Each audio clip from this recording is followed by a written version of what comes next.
Before we start our panel, take out your phones. It's time to play with the live polling.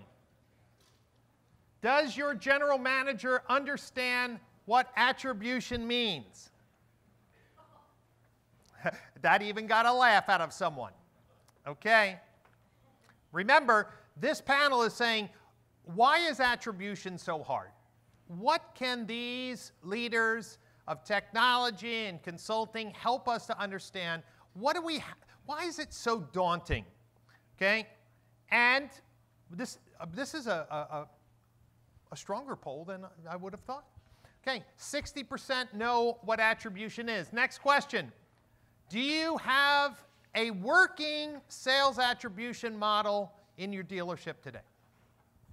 Right? You've weighted your marketing investments, you're tying that in to some sales model, and you have a pretty good idea of which marketing investments are driving that showroom traffic and sales.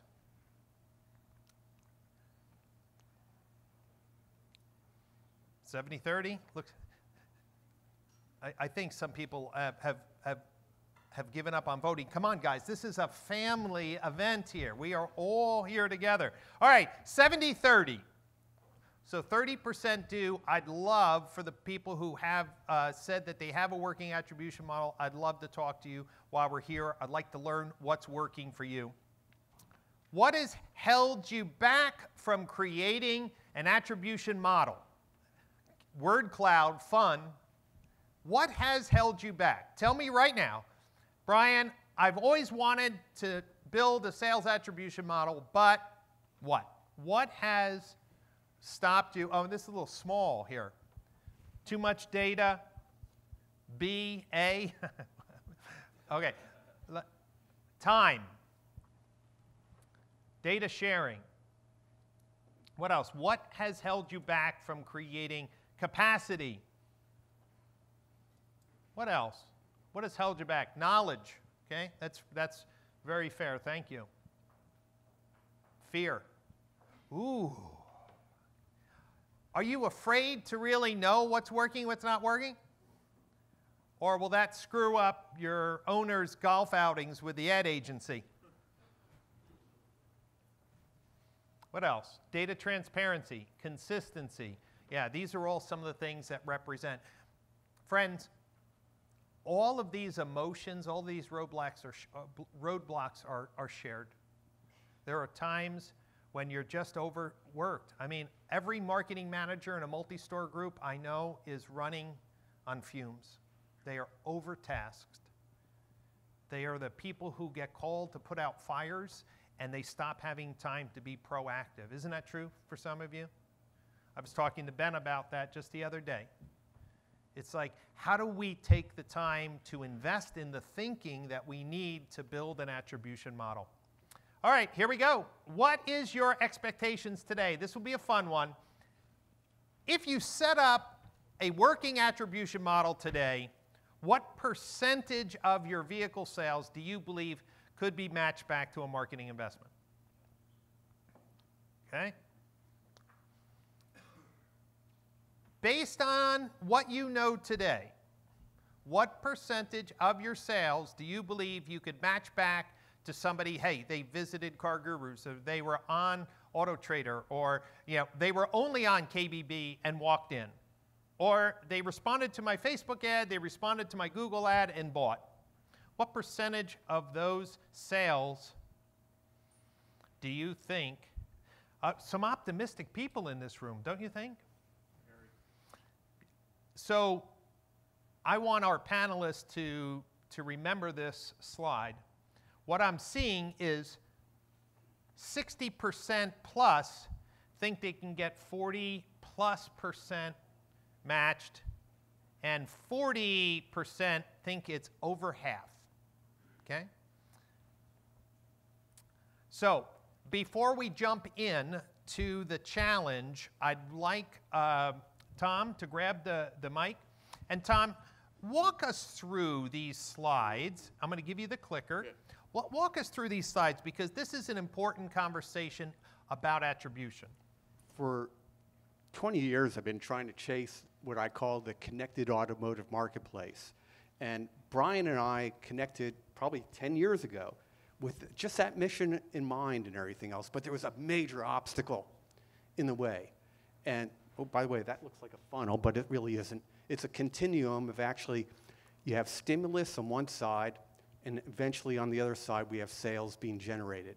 But there's a big disconnect in our industry. It's been there for as long as I've been in advertising, and that is, as we get near the sales process, we're dealing with people. And one of the reasons we like leads is we're dealing with people. But the moment we start to do anything else in our industry, actually we have a proxy of everything else. And we don't know who those people are in those various mediums. And that challenge right there of going from people to having to go to a proxy changes the way we operate. And it's a lack of integration and standards in our industry. It's a lack of connectedness that actually forces that to happen, and it changes the way we operate, because in our dealerships, we have to rely on our talent, but as we move up that funnel of getting to stimulus online, we have to actually rely on our vendors for help. And what that then causes is a lack of time in our dealerships, and also a lack of trust, because we're dependent on others to get the job done. We're actually at the moment of a major change in our industry. The reason Brian and I put the book together is actually we knew it, and we wanted to help you get there. But the folks that are really going to help you are the folks that actually are on this stage right here. They are the disruptors and the ones around this room. It's a unique set of folks here that are going to totally change the industry. And the way they're going to change it is we're going to start to see people all the way across this continuum of going from stimulus all the way to sales. And for the first time in our industry, we're going to be able to measure and see the waste that actually occurs so that we can optimize it. So I'm looking forward to the disruption that all you guys are going to orchestrate in our industry. Right. So let's jump in. And we can just, to some of these questions, you can just decide who wants to answer. But let's talk about this. Last-click attribution and the digital blind spot max the effectiveness of marketing investments. From your opinion, anyone here on the panel, what has to change to get dealers to stop using their CRM, last-click attribution reports, and really embrace attribution? What do you think really has to change? I think to have this available in a CRM system, so there isn't an additional login or report for a dealership to log into. So that can be done through an API based, through really anything. But I think the issue is dealers don't like to log into multiple systems, obviously. So anything that we could push into a CRM would be very beneficial. So just to be clear, we're talking about every time this anonymous consumer comes to the website, whether it was first from Facebook, then organic, then through an email, that when that phone call came in or that lead came in, that multi-touch data could be pushed up into the CRM. Yeah, and the issue with CRMs today is they don't use the standard to update XML ADF like they could. So I think if CRMs start to do that, it'll be a lot easier for dealers to understand where their visits are coming from and leads. Great. Other panelists. Len? Yeah, it seems to me really the answer to that is what everybody's talked about up until now, the fact that, you know, essentially the trackable actions that happen on a dealer's website is a small portion of the buyer's actions. You need to track intent or shopping intent. Most of that happens out there in the third-party universe. So, you know, most of the indicators of somebody's, action toward purchase happens out there in the third-party internet, and so connecting those two things is really what most of the conversation has been here today, and being able to import those actions, identify when somebody hits your site and then goes and does other things, and how that actually turns into a continuum is really the answer. The other thing that we've focused on is working from the car up. Most of the challenge here is, you know, you've got all of this data and all of this stuff out there in a target audience, all the actions that are being taken, and you're trying to sort those down to a specific vehicle purchase. And so, you know, what we've focused on is, you know, dealers hold inventory, right? It all comes down to the VIN. So, you know, let's look at the actual VIN and all of the advertising and events that affected that VIN's term. So it's a lot easier when you start to say, hey, of all this stuff I'm doing, what trickled down and touched this VIN that sold? And by working from the VIN out rather than the audience down, trying to sort of sort to the VIN, it simplifies the task. So, so some VIN-based tracking, I think, is critical, frankly, for dealers to connect. They, you know, it comes down, you're looking at a buyer in a car, right? That's really what you're trying to do. So start there and work backwards really solves a lot of the attribution problems. Steve, you've been working to change dealers' perception of Lastclick. Clairvoy is really the first major, you know, kind of buzz in the industry of someone saying, hey, let me connect your Google Analytics to things like traditional media, offsite actions. What have you found effective in actually changing dealers' perspectives that what they were looking at, it was really incomplete? I think the biggest thing is, you know, data in terms of, you know, the openness in working with different partners. You know, for instance, you know, we partnered with Cars.com earlier this year, where we were able to get our tracking code on their website, and we were able to show, you know, one of the clients had, you know, their leads-based attribution, and so we were able to show a 2x to a 4x additional credit that could be given to Cars.com. And that same story is not unique to Cars, but it's just a matter of us being able to get our tracking code across different sites. And we've got our tracking code on Edmunds. We're working with other endemics to get our tracking code on there as well. But again, I think it gets back to we've got to get past click and leads-based attribution. The click and the lead is so overvalued. We've got to, you know, we've got to be able to connect all of those dots and educate dealers that the lead is an antiquated metric by which to judge the effectiveness of your campaigns. Right, and one of the things I remember writing an article on LinkedIn, and one of the industry pundits just roasted me because I was talking about measuring engagement. And he was like, yeah, Pash is out there talking about engagement and unicorns and other bullshit. All dealers care about is leads.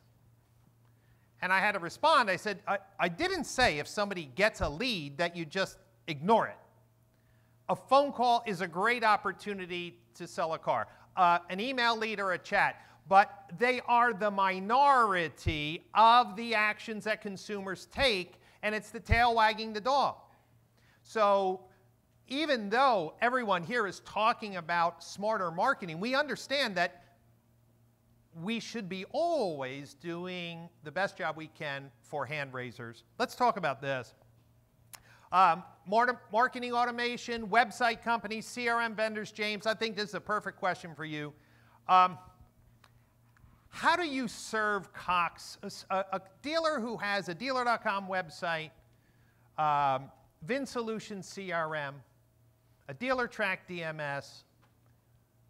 Talk to us. How is your company thinking about how you can better serve them? We heard from Max. We're going to hear from you tomorrow on your ecosystem. What's been changing at Coxs and what needs to change to serve your clients better? Yeah, sure. I mean, I think in general, I would agree with a lot of what Max was saying earlier, and there's certainly a lot of overlap to the way we're approaching things. I think I've certainly been in a lot of client meetings where we get feedback around, you know, Coxs is taking over the industry. And so I think the reason that we're doing all of these sort of acquisitions and mergers is around trying to deal with some of these pain points. So I think I completely agree with you, what you said earlier around, I mean, yeah, this room is filled with, I agree, the top 1% of people focused on this, but I haven't met a client that said, James, I'm not interested in attribution, I don't want any more visibility, I have all the data that I need, none of that. we've just made it too damn hard for this to work for dealers as an industry. And so I think what we're doing is in the area where we have control in terms of our brands, we're building all those integrations. So for instance, last year, if you're a VinSolutions CRM customer, we can pull in your sales data from there, overlay it on your analytics reports, and you can see how, it's sort of attribution light in the sense of you see a spike in an advertising campaign followed by a spike in sales, and you can sort of understand that those things are connected. Engage, which we launched a year ago, measures the quality of traffic to websites, very similar to what Max was talking about earlier, and the way we built that was looking at CRM data, saying what online activities correlate with sales. The attribution product that we're launching later this year, if you're a VinSolutions CRM customer or a DealerTrack DMS customer, the sales data just kind of flows automatically. I mean, you can talk to Darren Haygood around how difficult is it to, let me take a sidestep for a second. In order to actually do attribution, as a dealer, you have to get your sales data to somebody, and that's not easy. There's a lot of reasons that that's not easy. Some of it's because the vendors don't make it easy. Some of it's because exporting something into a CSV and making sure the data is clean is a giant pain in the neck. And so, I mean, Darren could tell you stories about when he was at Transparency, all of the complications around just getting that done. So just the step of saying, hey, if you're a DealerTrack DMS customer or a VinSolutions CRM customer, just click the button and the sales data comes in, and you can get sort of next day attribution insights without having to send us a CSV file and do all that data processing.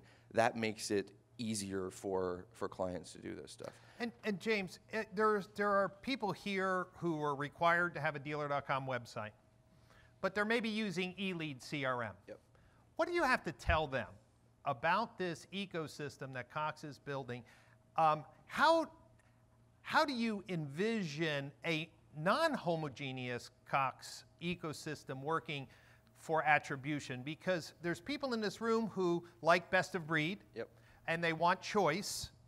I haven't heard much in regards to, hey, you have our dealer.com website, you have our DealerTrack DMS, but if you like eLeads, they're supporting our tracking pixel, or they're integrated with our decision engine. What's happening on that level? Is that even a priority today? Yeah, absolutely. So I'd say a couple of things. I got together with the team, I don't know, about a year ago and said, we went through a strategy exercise to answer the question, what does success look like for analytics products at Cox Automotive? And the two things that we came up with, and it really drives all of our decision making on a daily basis. The first is trust. I'm the first one to admit that probably the majority of dealers in this room don't trust the data that I put in front of them. And we're going to fix that. And one of the ways that we're fixing that is working with you around the PCG specs, because honestly, what I say to all dealers is, look, if you don't trust the data I'm putting in front of you, here's Brian's business card. Call him up and sign up for VistaDash, and it will tell you the same exact thing. And so I welcome our dealers being able to compare and contrast. And honestly, if a client calls me and says, my Google Analytics data is X% different from what I'm seeing in Control Center, we're going to fix that problem. Maybe not immediately. They're not all created equal. But so that's step number one. What can we do to increase the trust in our data? That's what success looks like. Second is daily operational use of our products in the dealership. I don't like producing a report every month that somebody looks at and goes, yeah, I guess I should still send the check and move on. We want people using our products to actually make daily decisions. And so that's when we launched the Connections app. Tom was actually the spearhead behind that when he was on our team. And that's putting an app in front of a customer that allows them to see that stuff real time. What does that have to do with the question that you asked me? We are absolutely willing to collaborate with whoever on getting data connectivity included in Control Center and in our products. So, you know, I'm often Switzerland inside Coxs. That's the good word for it. Sometimes I'm public enemy number one because I'm talking about this business unit compared to that business unit. But we are absolutely committed to, I mean, I've been having texts as we've been sitting here with the various other vendors in the room saying, let's talk at lunch, let's talk at dinner, whatever, about how can we start trading data. I had a great conversation with Marty a couple weeks ago in Boston around additional collaboration with CarGurus. So we are absolutely committed to increasing trust and transparency and, you know, allowing people to use our products to make decisions. John Clavendasher, question. It's not uncommon for dealers to distrust the data on Cars.com or Auto Trader reports. Is that true, ladies and gentlemen? Hey, you got so many VDP views. Does anybody say, how do I know if those VDP views are right? Has anybody had that question? John, what can you say to customers who like your platform, but just say, I have no ability to validate these claims? What could Cars.com, or what is Cars.com doing better to create an ecosystem of trust? Because it's not just with third-party classifieds, there's a gamut, but specifically, what could you do better to help people believe the reach and touch and influence of Cars.com? Yeah, so it gets back to the first question that you asked, and I agree with Joe. What he mentioned is that, you know, at the end of the day, it has to get back to the outcomes and where those outcomes sit. I know at Cars.com about 2 years ago, we really understood that we needed to get to the sales data. I think James talked about that. And so we went around to a lot of the CRM companies and explained our vision and wanted to share the data and be transparent. And quite frankly, at the time, the CRM companies were not interested. So at that point, then we partnered with Clairvoy, we partnered with Transparency. We were the first big player to do that. And as we continue to move to the ecosystems that you talk about, Brian, we're going to continue to make sure that Cars.com is as transparent as possible. We were the leader initially in this area, and we want to continue to make sure that we are fueling it. Great. We've been hearing about mapping this anonymous data to marketing investments to know what is really generating showroom traffic. Tom, you've played around with this a lot. What makes it so difficult today? What's the biggest roadblock? I hear numbers from as low as 20% possible match up to 80% possible match. What's reality? What's bullshit? What makes it so hard? Well, I'm hoping actually James brings that to market. Can he answer that? But you know what? Here's the bottom line, though, is you're measuring right now on just only 1% or 2% visibility based on leads. These guys, all of them right here, are going to change the way you look at the world, and they're maybe going to move the needle a little bit. I'll hold off the number. I know what it is. Thanks, Tom. I appreciate that. So I think there's a couple things. So first, as Tom said, form submission rate across our platform is about 1.5%. So 1.5% of the time you get a name associated with anything. Why can Zappos and Amazon do this stuff better than us? Because people log into their sites. So, you know, what can dealers do to help this? Give customers a reason to, there's got to be something behind that, give me your name, other than maybe somebody might call me. So things like digital retailing, things like personalization, things like all the tools available for getting people sort of a login and transitioning website experience to more of an ownership experience. Okay. How can you get fixed ops integrated? So we need to get some login data, obviously Facebook and other products that have a login. John, were you wanted to chime in on just to jump in too, I think there's a great opportunity to learn from other industries. I think in our industry we are lagging, and so if you look at other, particularly consumer packaged good companies, they do a really good job of understanding it, but they do have one inherent benefit, is that most of those transactions are credit card, and so it's similar to what James is talking about in terms of that login. And I know that there's someone that used to work at Conversant, Andy Jacobson. If you're here, just raise your hand. So Andy's in the back here, and he recently joined our team.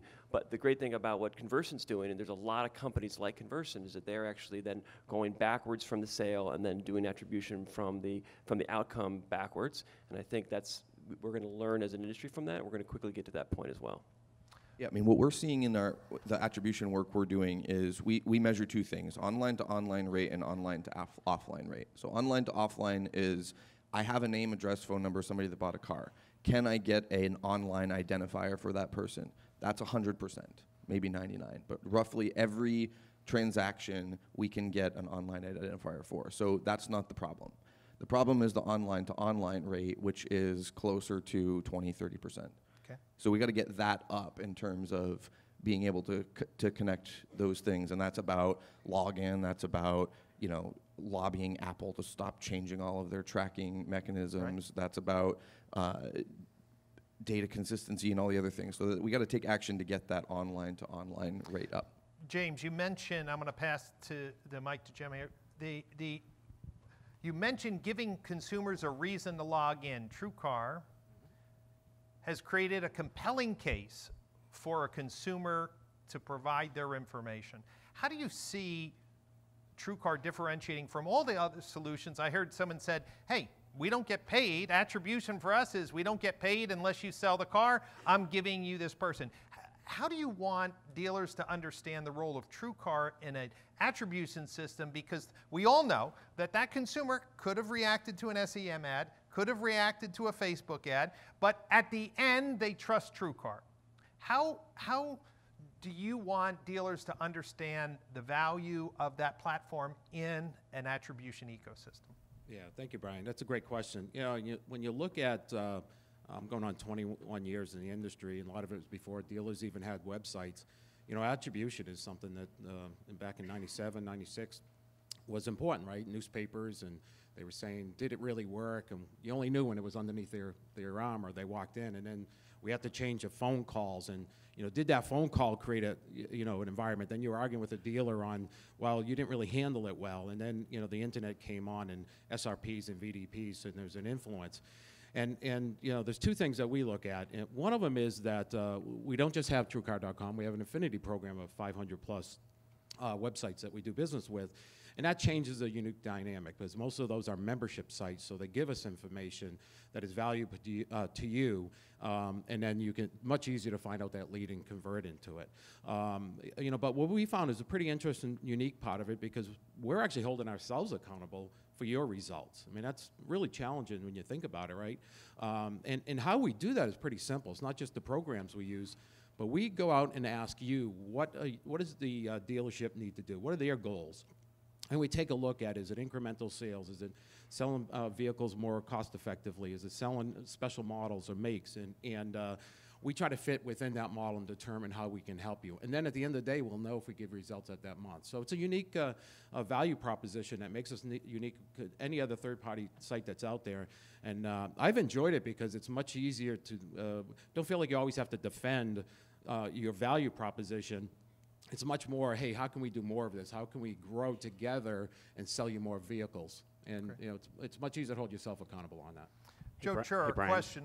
Oh, go ahead, Steve. Yeah, I think one of the other things I wanted to point out is, and before I say this, I'm going to put a caveat around it. So Google Analytics, it's definitely should be in every marketer's toolbox.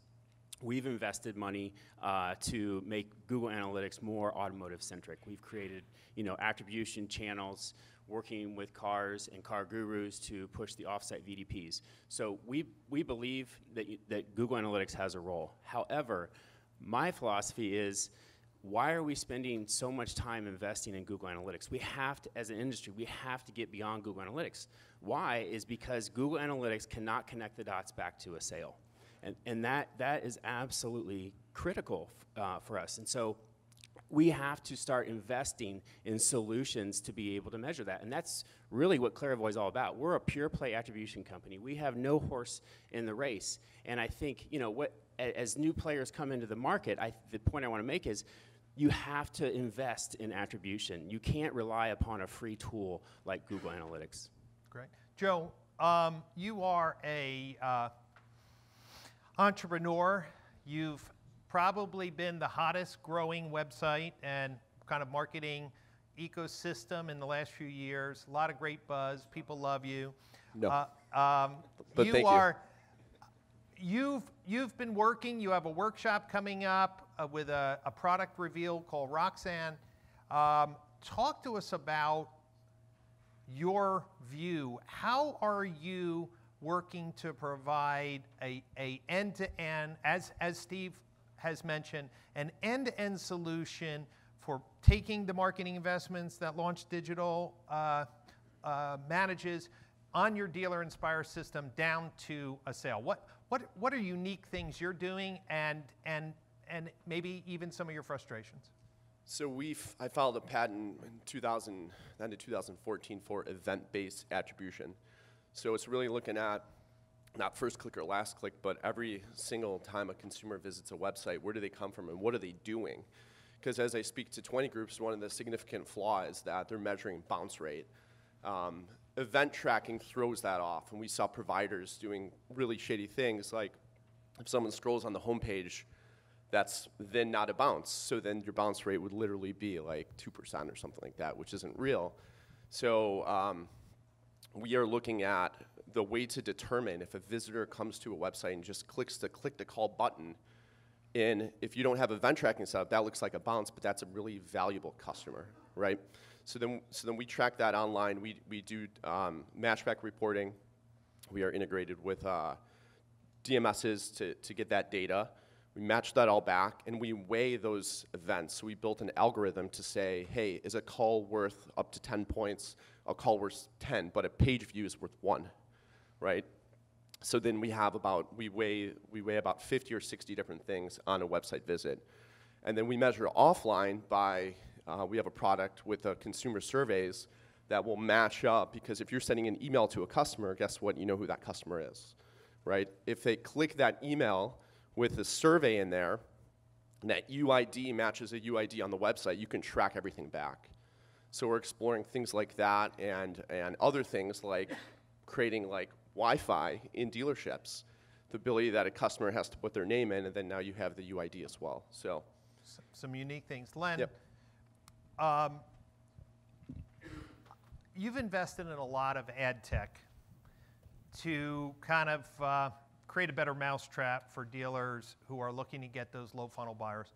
When your approach is, hey, how many of those people that were touched with a Lotlinx campaign who didn't submit a lead, how many bought? What is your approach? How are you helping dealers understand the lift or influence down to a sale on what Lotlinx is doing?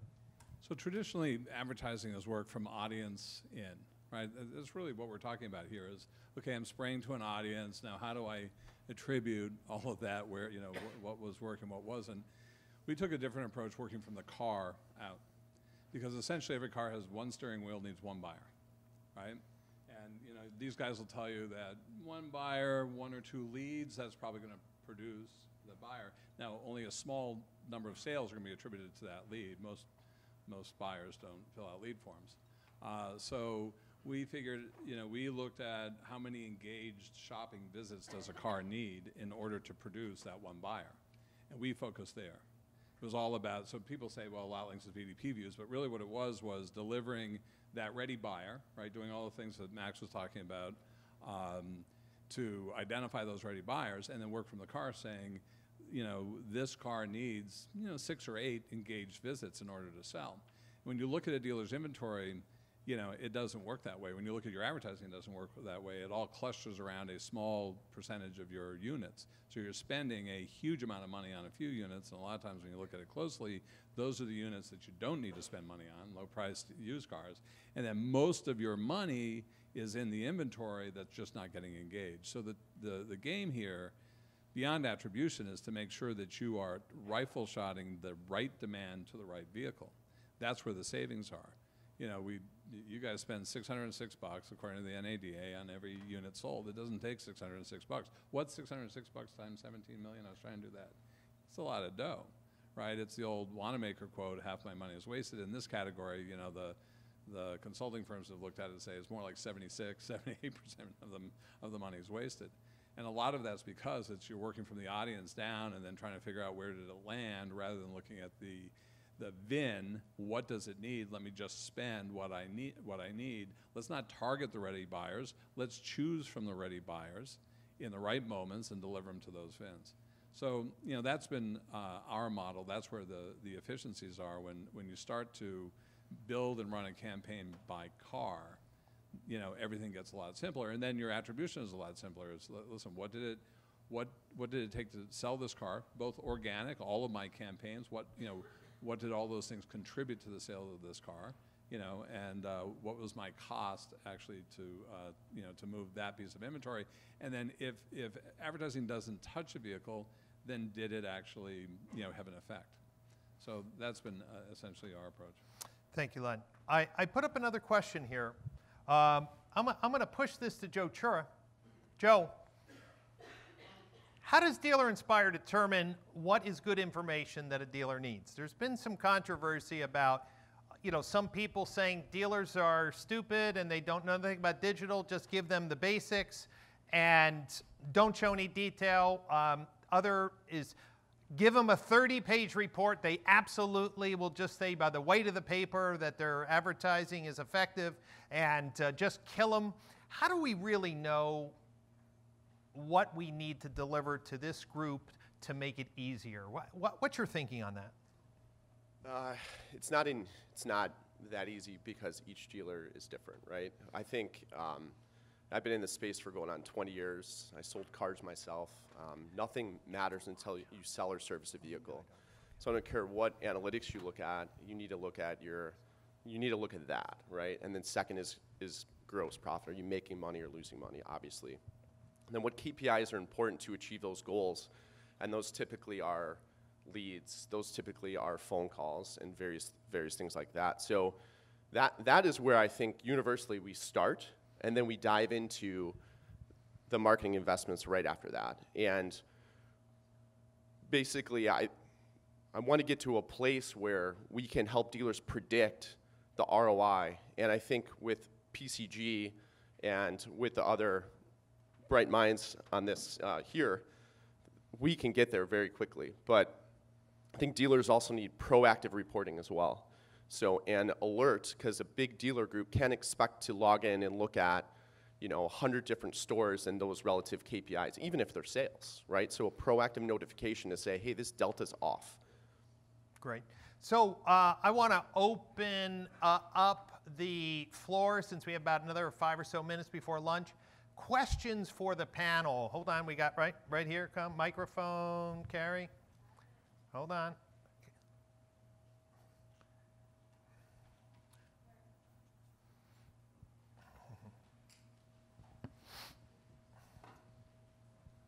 Thank you. What's up? Some of you guys know me already. I think we should start the conversation by, we should talk about attribution, obviously, that's why we're here. But sales and traffic attribution and the difference is, I think, something we really got to talk about. Depends who you're asking if attribution is real or if it can ever be done. As a dealer, how can I provide traffic attribution if I don't know if that traffic is real or not? So there's this awesome thing I use, it's called One Tab on Chrome, and I can open up 100 tabs at the same time, right? So open up all my AutoTrader accounts, all my Cars.com, all my admins, and I see everybody's views and VDPs all at the same time. I don't need one dashboard to do it. It's one little free Chrome extension, right? So it's not that hard to get the data that I need, but can I trust it is the question, right? So that's traffic over there. So I kind of know where it's coming from. But all you guys up there, you have to use LiveRamp. You're going to have to, at some form or another, use Oracle. You're going to go back to any form of derivative of sales at some point from a third party. So you don't need my first-party data to get most of these questions answered. That's the honest truth today. But the goal for us as a dealer, because we're typically on CDK or Reynolds, that's the honest truth, and now DealerTrack's going to be able to fix this entire environment within the Cox side of it, is you're going to have 3 big players in the DMS space that's going to be able to elevate our first-party data for the first time, which I can't access through API. I still have to get an FTP, throw it in Excel, try to make it happen, and then on what regards do I talk about with the GM that's like, hey, why are you giving away all my data? What are you doing with it anyway? And by the way, it's all wrong because your service DMS overwrites it 100% of the time. So the wife is actually on the DMS name file, not the husband who bought the car. Do we care? Do we know? What's the difference? What's the household look like? But there's 4 kids in the household on that Wi-Fi receiver. So now what? Now what does that do for predictive modeling on Facebook and everywhere else? It's all broken, and it's only going to fix when we can partner together with an API and share the data, anonymize it if you have to, make it legal. It's that simple. Otherwise, we're going to sit here forever having these meetings, and nothing's going to change. So we have to elevate together, build some form of unified script with LiveRamp and everybody else that's already doing it outside of automotive, and get onto it today. That's pretty much the statement that I have. So what we're talking about, hey, that's a good.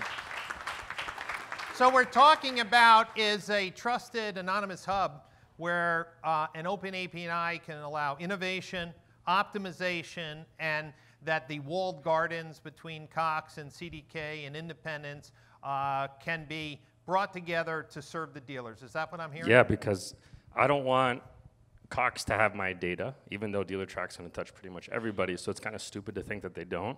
Secondly, I don't want to give it necessarily to just like car gurus, because then they could use it to sell cars in other markets, even mine, and sell me a form of display advertising. And that goes to every single vendor, right? So if I could get it, anonymize it, and action it for once, and choose who I'm actually going to do business with, I can be agnostic and powerful, and guess what? Hold them accountable. Put my Google Analytics script, which is not going to fix any of these issues today for attribution. It's not, as Steve White said.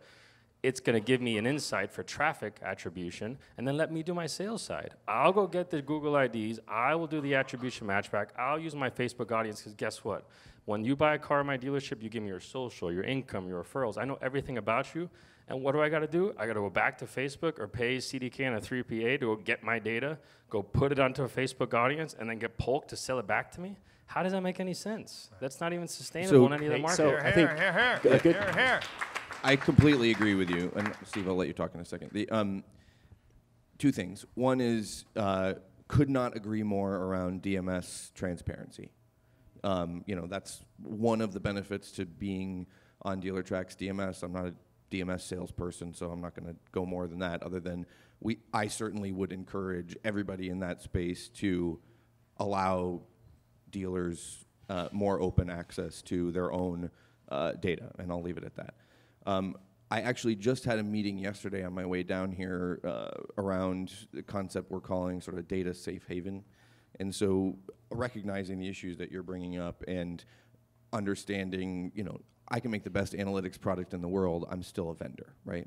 So we're trying to develop a concept where partners and customers can send their data to basically a clearinghouse and then control who gets access to what pieces of it, so that you guys can be in control of, well, I want Cox to only see my sales data because I'm doing attribution, or I'm going to pass through this other stuff because they're handling retargeting for me or whatever. So that's going to take us some work to develop, but from a philosophical perspective, that's kind of where our approach to this is allow people to send their data to a place where that they can then be in control of who sees it for what purposes, and then we'll deliver the great products that we do, and you guys can hopefully trust that we're doing it right. Steve? Yeah, I was going to say, so Peter, great, excellent points, and James too, and that's precisely why we created something called the Measurement Network, because we've created an attribution API where we can work with any vendor and any partner to ingest that data into our platform, and then you get to choose